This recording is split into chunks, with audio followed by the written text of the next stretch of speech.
This week, his attorney told TMZ that Diddy wants to testify at his racketeering and sex trafficking trial.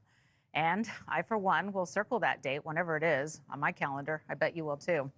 So will the many women and one man who've sued Diddy, claiming various forms of sexual abuse and violence.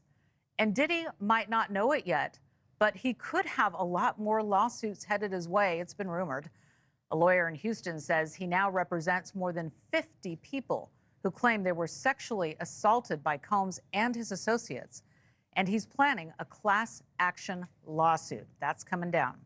Separately, a woman known only as Jane Doe filed a lawsuit today accusing Combs of drugging, raping, and impregnating her.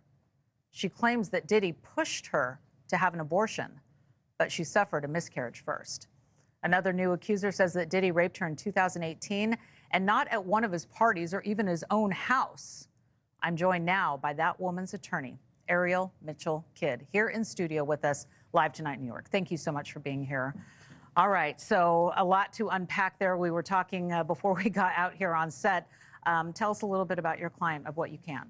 Yes, so she reached out to me a few weeks ago after being referred to me by another attorney who knew I had been doing things about this case and had been sounding the horn on Diddy. I've actually sued him in another lawsuit in 2021 in Miami with Trey Songz. So she called me and told me a very horrific story about her assault and her escape from the assault.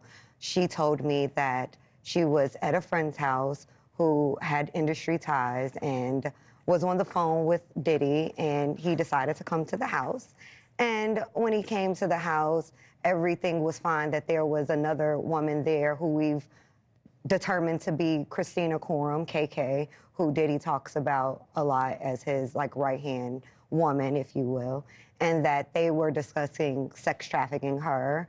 And then that led to her being served a drink where then she started to feel woozy, and then Mr. Combs sexually assaulted her with an inanimate object, and then actually directed another gentleman to sexually assault her while he watched and pleasured himself.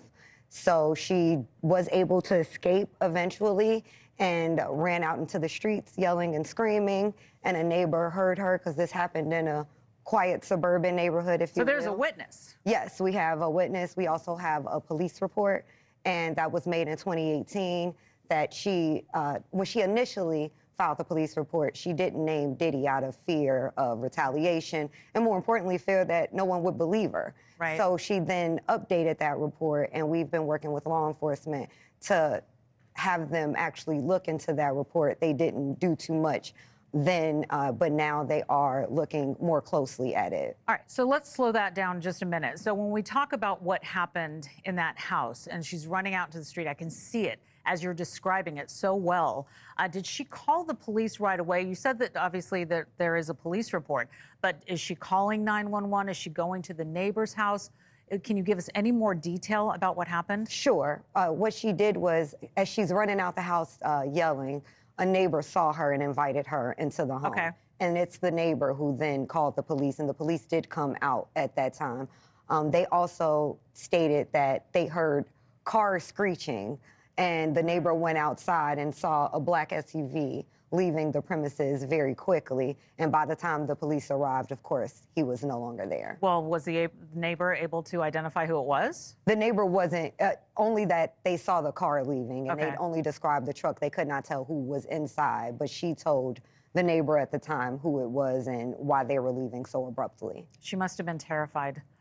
Hearing her tell this story, her voice was trembling. She was in tears. I actually had to stop her at one point and tell her, take a second, because I can tell, even having her tell me this story, reliving it, was extremely painful. It was like it happened yesterday. I can tell she's very traumatized by what happened to her.